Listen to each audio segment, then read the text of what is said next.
Okay, so I'm going to be talking about Cast of One by Dr. Gentile, and it's page 3 to 61. So this whole chapter is kind of like a history from the beginning of Victorian America, so like the beginning of basically our country being found, 1776, to the end of the 20th century, with the beginning of the 20th century with the 1900s math. And it starts with kind of an interesting thing that I really didn't know about was the fact that that the reason why platform performances became so needed was because of how theater was seen by Victorian America, which was basically that theater was very undignified because that's where you go to see prostitutes. And Dr. Gentile says that when he says that, basically, he says that the chief among these forces was the pervasive prejudice against the theater inherited by Victorian Americans from their Puritan ancestors. That's on page 4. And basically, that's because of the fact that a lot of the time theaters were where prostitutes were. And they didn't like that, which is understandable. If you're a Puritan, prostitute's not the best idea. And so that's where platform performance starts, is because it was more family educated and for higher class people and for people who were Puritan and had conservative beliefs. And what platform performance for the most part was kind of recitation of either lectures or of readings that were done. It kind of had this air of educational purpose to it. And so, which is interesting because some of it has to do with the fact that it was dramatically said. Like for Charles Dickens, he took on the personas of his characters when he did his platform performances, because he did earlier in life want to become an actor. Thank you. Yes, that's what it is. But basically, it was a more sufficient way of having something family friendly, whereas what they thought as theater was not so family friendly.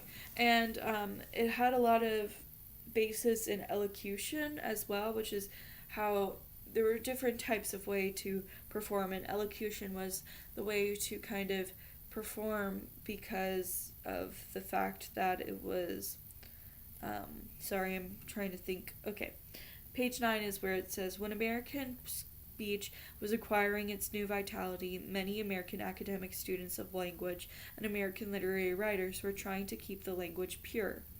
That being said, that's what elocution is, but what Dickens did was a little different, and there was some kind of some lashing out at that, because he wouldn't speak proper English. He would speak proper European English, and he would speak like the slang that in his characters and his books were like. But yeah, so they talk about Charles Dickens and his like want to be like Matthews, who was also a platform performer. But then it goes to how about Edgar Allan Poe. There was different reasoning behind platform performers talking about and doing their performances, and one of the reasons was money or for want of love and passion for it. So they were saying an example of somebody who just needed money was Edgar Allan Poe. And then it talks about I think this is how you say it, the Lyceum, and basically how that became more about the business side of doing platform performance or solo performance, and so it was the way of getting people to their to places to get them to perform, basically. And that was more in the winter. And then there was Chautauqua, I think that's how you say it. I apologize if I'm not saying it correctly. The Chautauqua was different, which was in the summer, and it was more about nature. And the difference from what this is saying is that Lyceum was seen more as high class, and Chautauqua was seen as more low class. It gives a little bit of Dr. Gentile gives a little about women also who are platform performers. Unfortunately, I can't go through all of like what he says, although it's very interesting, just based on the fact that I'm reviewing 61 pages. I guess I did have one question. One of my questions that is, who is Mrs. Grundy? I'm guessing that she has to do with elocution, but I'm not quite sure what exactly. So I'm thinking I'm gonna do one of my footnote chasers about that. And then from Chautauqua it goes to vaudeville, and basically how the theater has changed. One of the people that became the reason why theater changed, though, was Leland Powell. I believe that's the name of Powers. Excuse me, Leland Powers, who kind of changed everybody's view on theater.